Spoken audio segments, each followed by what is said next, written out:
Bien-aimés dans le Seigneur, Shalom, c'est votre frère, votre humble serviteur Bertrand Kisangou. Alors, l'Esprit de Dieu me met à cœur ce matin, en allant au bureau, de te parler du ciel. L'Esprit de Dieu me met à cœur de te parler du ciel, parce que c'est important. Le Seigneur Jésus-Christ, quand il a été sur cette terre, il n'a prêché que deux choses. Il a parlé de la repentance et il a parlé du ciel. Et c'est pour cela qu'il est venu. Voilà, c'était le message de la repentance et le ciel. C'est pour ça qu'on disait, voilà, déjà Jean-Baptiste, il dit de se repentir, car le royaume des cieux, justement, est proche. Donc notre leitmotiv en tant que serviteur de Dieu, c'est de prêcher le ciel. La Bible déclare de rechercher la paix avec tous et la sanctification, sans laquelle personne ne verra le Seigneur. Et la même Bible déclare aussi que rien de souillé ne rentrera au ciel. C'est très très important. Alors il y a beaucoup aujourd'hui qui ont l'habitude de dire que Dieu regarde au cœur, il ne regarde pas au corps. C'est faux. La Bible déclare de rechercher la paix avec tous et la sanctification sans laquelle personne ne verra le Seigneur. Donc la sanctification, ça concerne le corps, l'âme et l'esprit.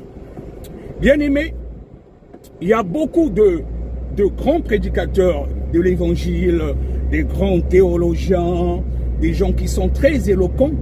Quand ils prêchent, malheureusement, beaucoup, ils connaissent la lettre, mais ils ne connaissent pas Dieu.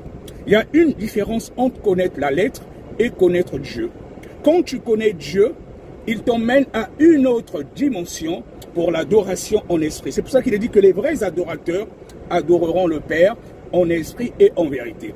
Et quand tu commences à connaître Dieu, plus tu te rapproches de lui, il te dit de laisser un certain nombre de choses.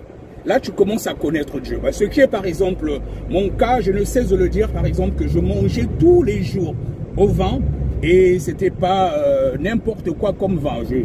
Je choisissais toujours le bon vin, je ne mangeais pas avec n'importe quoi comme vin. Je dis bien que je mangeais tous les jours. Mais depuis que Dieu m'a appris, il m'a dit que j'étais un sacrificateur. J'étais un sacrificateur. Et le souverain sacrificateur, les sacrificateurs en général, quand ils rentraient dans la tente d'assignation, il est dit qu'il ne fallait boire ni vin, ni boisson alcoolisée, de peur de mourir quand ils rentraient dans la tente d'assignation. Parce qu'ils partaient rencontrer Dieu dans la tente d'assignation. Mais de nos jours, on n'a pas besoin d'aller dans la tente d'assignation. Dieu est en nous. Notre corps étant le temple du Saint-Esprit, il habite en nous. Donc ce corps doit être sanctifié. Donc depuis que le Seigneur m'a appris que j'étais un sacrificateur, parce que tous les disciples de Jésus dans la Nouvelle Alliance sont justement des sacrificateurs. Et de façon naturelle, j'ai arrêté avec le vin. C'est parti tout seul. Alors que je ne pouvais pas passer une seule journée sans manger au vin. Et c'est là aussi que mon dépouillement a commencé. J'ai abandonné pas mal de choses, les ornements, beaucoup de choses. Il y a beaucoup de choses, bien aimées, que vous devez comprendre, que nous faisons et que nous mettons aussi, qui, comment dirais-je, qui poussent à l'orgueil. Quand par exemple tu badigeonnes ton corps d'un certain nombre de choses, tu mets beaucoup d'ornements, beaucoup de bijoux en or et tout cela, mais c'est pourquoi derrière il y a l'orgueil. Tu remarqueras quand tu vas mettre ces choses, quand tu passes, il y a le match vu, il faut qu'on sente que X il est passé. Donc il y a beaucoup de choses, quand tu commences à monter à une certaine dimension avec Dieu, surtout l'adoration en esprit, il t'apprend à ne plus paraître, de te faire petit pour qu'il t'élève. On peut prendre même les parfums.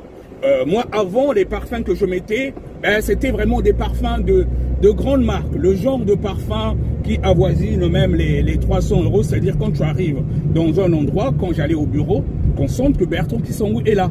C'est-à-dire un parfum, je rentre dans le bureau et même quand je sors, mon odeur reste derrière. C'est-à-dire c'est ce que je voulais paraître. Mais plus tu t'approches de Dieu, il t'apprend à devenir petit, à ne plus paraître pour qu'il t'élève.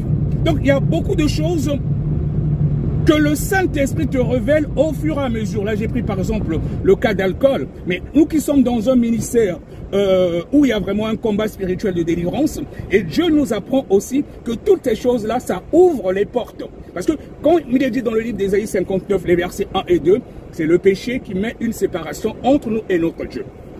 J'ai posté sur ma page Facebook par rapport au pantalon. Il y a certaines femmes et servantes de Dieu qui ont été choquées. Bien aimé, vous devez comprendre une chose. Comme je disais, plus tu te rapproches de Dieu, il y a beaucoup qui ont la lettre, mais qui ne connaissent pas Dieu. Il y a une différence entre avoir la lettre et connaître Dieu. Quand tu connais Dieu, tu arrives à une certaine dimension, il te dit d'arrêter un certain nombre de choses. Regardez par exemple les pantalons. À la base, le pantalon a été fait pour l'homme. Et la preuve, même lorsqu'il y a la fermeture, c'est plus facile à un homme s'il est même dehors d'uriner. Mais ce n'est pas fait pour les femmes. Regardez seulement lorsqu'il y a la fermeture. Ça veut dire qu'à la base, le pantalon, c'est fait pour les hommes. Voilà. Et c'est un homme masculin. Une femme, pour uriner, ce serait plus facile pour elle si elle a mis, par exemple, une jupe. Elle est dans un endroit vraiment compliqué où là, s'il y a du monde. Avec une jupe, c'est plus facile d'uriner. Et rien que par rapport à ça, vous comprenez que le pantalon est fait pour les hommes et non pour les femmes. Et dans le livre de Lévitique, il est dit que de ne pas porter les vêtements d'hommes, ni les vêtements de femmes, qu'un homme ne devait pas porter les vêtements de femmes, ni la femme les vêtements d'hommes. Toutes les recommandations de l'Éternel, c'est pour notre bien. Et vous remarquerez, une femme, par exemple, quand elle met les pantalons, aujourd'hui on voit même des servantes de Dieu, des fois qui mettent des pantalons plaqués sur le corps, elles se mettent devant la chair en train de prêcher, mais c'est Jézabel dont on parle, que tu laisses, que Dieu empêche à la femme, non, je suis contre toi parce que tu laisses la femme Jézabel qui se dit servante de l'Éternel, voilà, en train d'enseigner mon peuple. Elle se met là avec, déjà elle est parée de bijoux, tous les artifices de Jézabel, avec les pantalons plaqués sur le corps, elle se met à enseigner la parole de Dieu. Non, Dieu n'est pas là, Dieu n'est pas dans ces histoires-là. Donc au lieu que les gens se concentrent sur le message, ils commencent à t'admirer, tu les fais pécher. Et c'est pour cela que tout cela, Dieu, il a en horreur de cela.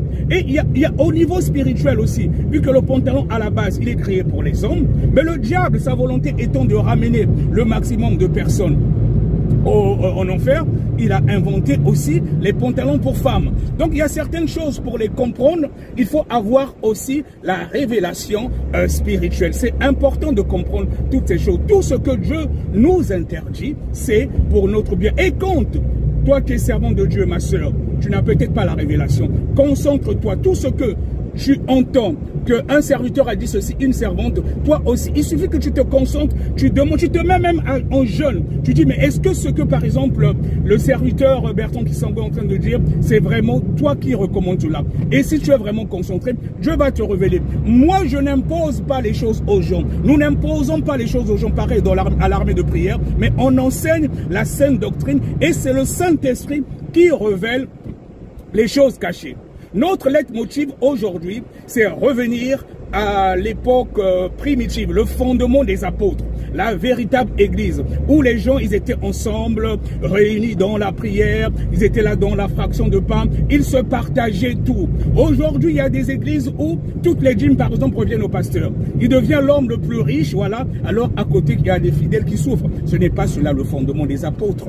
Ce n'est pas cela le fondement des apôtres. On ne s'enrichit pas avec la parole de Dieu, c'est ne rien comprendre de l'évangile. L'Éternel Dieu a dit, vous avez reçu gratuitement, on donne aussi gratuitement. Et celui qui a un peu plus à l'église, c'est pour aider aussi les pauvres. C'est cela le fondement des apôtres. Nous, c'est à cela que Dieu nous appelle. Donc nous essayons de revenir au sein de la mission armée de prière, au fondement de l'église primitive à base. Et je te garantis, si tu respectes aussi le dépouillement du corps, âme et esprit, il y a une puissance qui s'accompagne dans le dépouillement. Moi, je vous garantis, depuis que j'ai laissé l'alcool, je me suis dépouillé d'un certain nombre de choses, les ornements et tout, et je sens qu'il y a la puissance aussi qui va avec. Nous avons chacun de nous les dons, nous avons les grâces, mais ces grâces se font montre quand tu commences à te rapprocher de Dieu. Plus tu te rapproches de Dieu, il te montre aussi les dons cachés.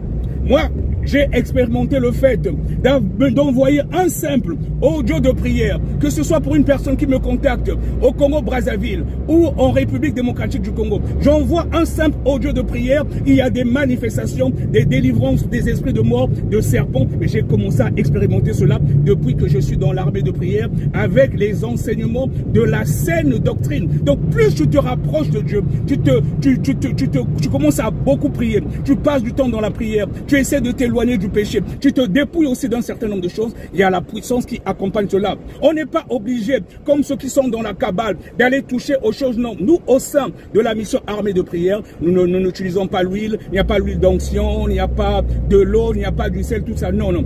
C'est juste le Saint-Esprit. On apprend aux gens à vivre en conformité avec la parole de Dieu, de vivre sans péché. Oui, on peut vivre sans péché. On peut vivre sans péché parce qu'il est dit, rien de souillé ne rentrera au ciel. Ne seront enlevés si Jésus-Christ venait aujourd'hui que les personnes qui seront sans péché. Sans péché. Et c'est pour ça qu'il est dit que la prière du juste a une grande efficacité. Être juste ne veut pas dire que tu es parfait, que tu es incorruptible. Non, avec la nature corruptible, il peut nous arriver encore de péché. Puisque dans le livre de Romains, il est dit, car tous ont péché, sont privés de la gloire de Dieu. Mais dès que tu pêches, à l'instant, réponds-toi, le Seigneur Jésus-Christ te pardonne. Mais c'est pas que le péché devient une seconde nature, non. Je n'aime pas ça. Et mon frère, je veux encore te dire, il faut te dire, mais où est-ce que tu passeras ton éternité? C'est ça le plus important. Le Seigneur Jésus-Christ n'a pas prêché un évangile de prospérité, mais un évangile de repentance. Aujourd'hui, je veux encore te communiquer le ciel. Donc, c'est ton frère, le serviteur de Dieu, de la mission armée de prière à Grigny. Voilà. Actuellement, au niveau de la région parisienne, nous avons une succursale à Grigny. Nous avons une succursale à Goussainville. Nous sommes aussi désormais à Lyon au niveau de la France, mais aussi à Toulouse. Au niveau de Grigny, c'est 13 rue Jean-Jacques Rousseau, si tu veux nous rejoindre. Voilà, le bus, c'est 410 arrêt Le Damier et 500, je ne sais pas si c'est 502, arrêt Piscine.